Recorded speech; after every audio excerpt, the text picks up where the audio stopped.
Bonsoir mes amis du 65e blabla d'Éric au sujet de la nature, de la vie, de comment faire pour pour rentrer dans un meilleur discernement. Et la vidéo de hier a éveillé pas mal de remarques.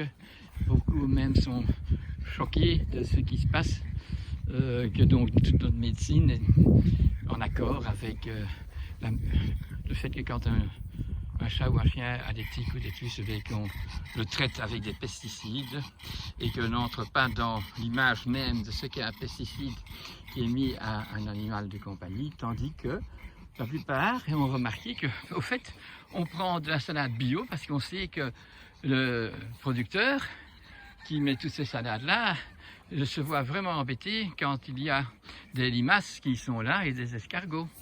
Donc, on sait qu'on doit acheter de la salade bio, de la salade où on est certain qu'il n'y a pas de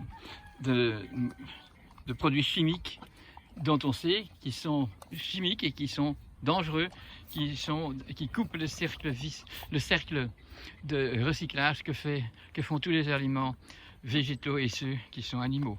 Donc, le paradoxe est qu'on peut parfois faire attention pour son aliment et pour ses enfants, et leur donner des aliments qu'on a recherchés libres de toxines, libres de biocides, et malgré tout, oser mettre à son chat ou à son chien des pesticides graves qui sont capables de tuer à 20 mètres des tiques ou des puces et bien d'autres insectes en plus, puisque si on ne s'occupe pas des coléoptères et de tous les animaux qui sont sur la terre arable.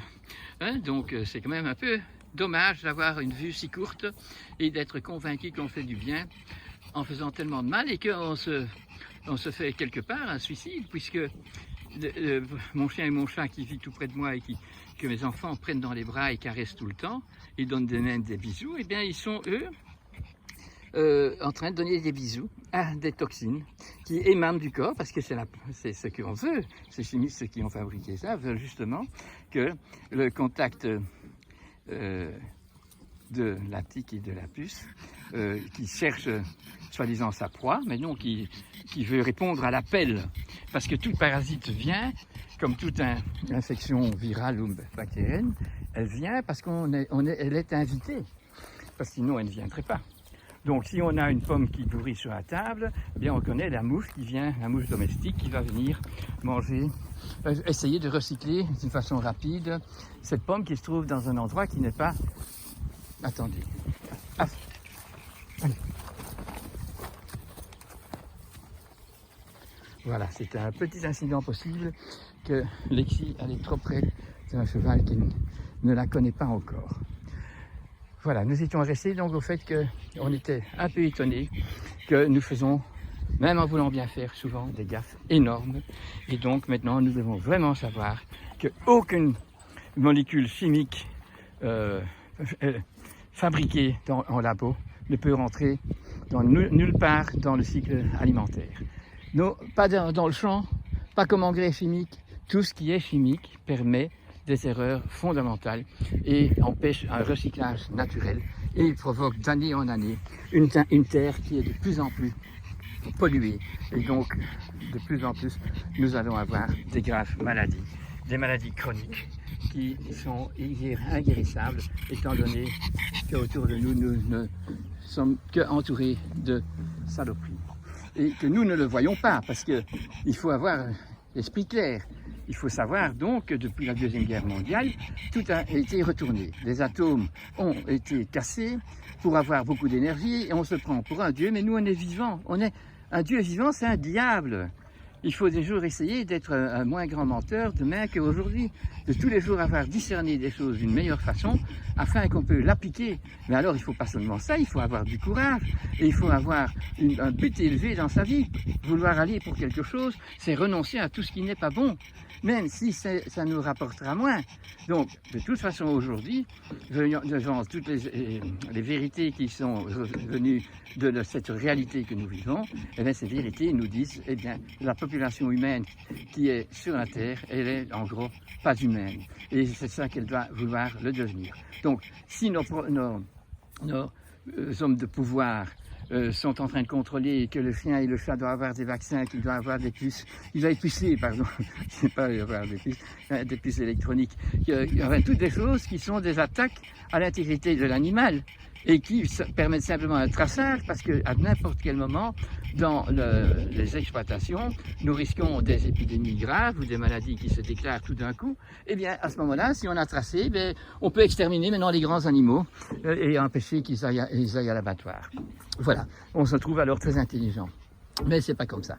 Il faut savoir donc, voir clair et savoir que quand on met une monoculture, que ce soit des animaux, rien que des vaches et pas leur veau, rien que des veaux et pas la vache, et bien quand on a une monoculture en végétal, rien que des épinards ou rien que des patates, et bien ça ne peut pas être sain.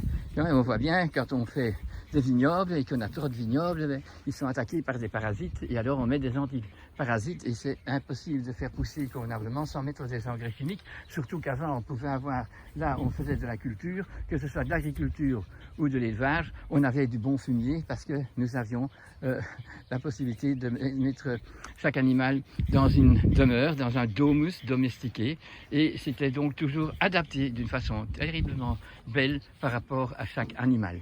Tout ça a été quitté après la Deuxième Guerre mondiale où on a commencé à donner la production de végétaux et la production de produits animaux et d'animaux dans les mains d'exploitants.